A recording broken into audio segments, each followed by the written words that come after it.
warahmatullahi wabarakatuh. Perkenalkan, nama saya Nur Anissa. Di sini saya akan menjelaskan tentang manajemen ASN. Jadi, manajemen ASN itu adalah pengelolaan ASN untuk menghasilkan pegawai ASN yang profesional, memiliki nilai dasar, etika profesi, bebas dari intervensi politik, bersih dari praktik korupsi, kolusi, dan nepotisme. Manajemen ASN lebih menekankan kepada pengaturan profesi pegawai, sehingga diharapkan agar selalu tersedia sumber daya ASN yang unggul selaras dengan perkembangan zaman.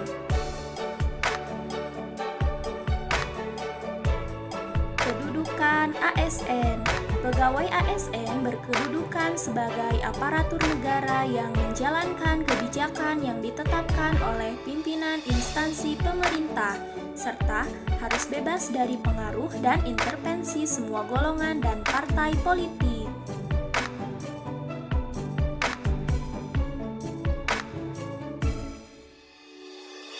Peran ASN. Yang pertama, sebagai pelaksana kebijakan publik, di mana ASN melaksanakan kebijakan yang dibuat oleh pejabat pembina kepegawaian sesuai dengan ketentuan peraturan perundang-undangan. Yang kedua, ASN sebagai pelayan publik, di mana memberikan pelayanan yang profesional dan berkualitas. Yang ketiga, ASN sebagai perekat dan pemersatu bangsa, di mana ASN harus mempererat persatuan dan kesatuan NKRI. Jenis ASN. ASN terbagi dua, yaitu pegawai negeri sipil atau PNS, dan yang kedua, pegawai pemerintah dengan perjanjian kerja atau P3K. PNS merupakan warga negara Indonesia yang memenuhi syarat tertentu, diangkat sebagai pegawai ASN secara tetap oleh pejabat pembina kepegawaian untuk menduduki jabatan pemerintahan dan memiliki nomor induk pegawai secara nasional. Sedangkan P3K adalah warga negara Indonesia yang memenuhi syarat tertentu yang diangkat berdasarkan perjanjian kerja untuk jangka waktu tertentu dalam rangka melaksanakan tugas pemerintahan sesuai dengan kebutuhan instansi pemerintah dan ketentuan perundang-undangan.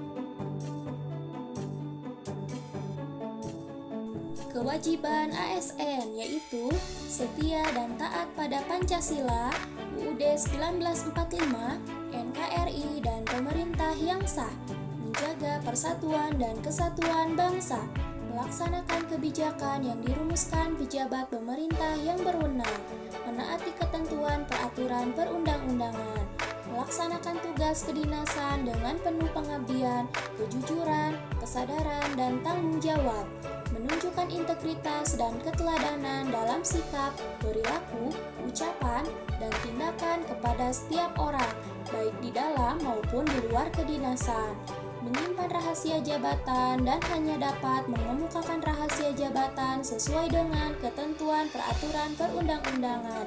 Yang terakhir, bersedia ditempatkan di seluruh wilayah NKRI. Hak ASN yaitu ada dua, yaitu hak PNS dan hak P3K. Hak PNS antara lain gaji, tunjangan, fasilitas, cuti, jaminan pensiun, jaminan hari tua, perlindungan, dan pengembangan kompetensi. Sedangkan hak P3K antara lain gaji, tunjangan, cuti, perlindungan, dan pengembangan kompetensi. Etik ASN. Yang pertama, melaksanakan tugas dengan jujur, bertanggung jawab, dan berintegritas tinggi. Yang kedua, melaksanakan tugasnya dengan cermat dan disiplin. Yang ketiga, melayani dengan sikap hormat, sopan, dan tanpa tekanan. Yang keempat, melaksanakan tugas sesuai dengan peraturan perundang-undangan. Yang kelima, melaksanakan tugas sesuai dengan perintah atasan atau jabatan yang berwenang. Yang keenam, menjaga kerahasiaan yang menyangkut kebijakan negara. Yang ketujuh, menggunakan kekayaan dan barang milik negara secara bertanggung jawab, efektif, dan efisien.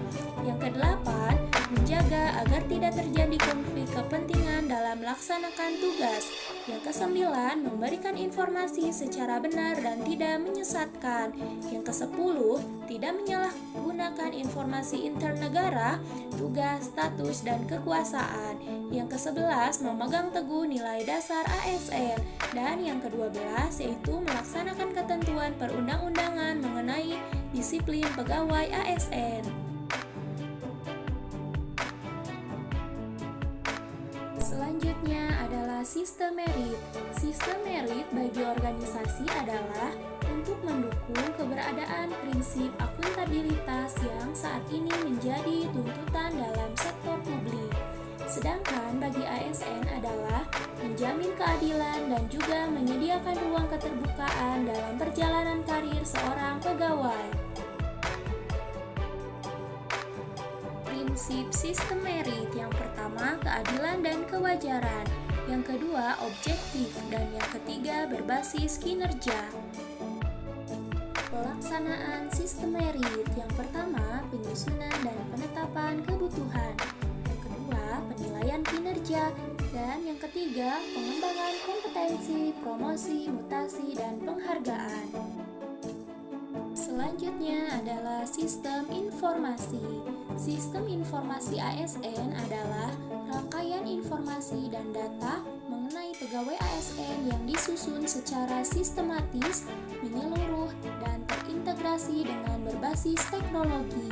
Sistem tersebut diperlukan untuk menjamin efisiensi, efektivitas, dan akurasi pengambilan keputusan dalam manajemen ASN.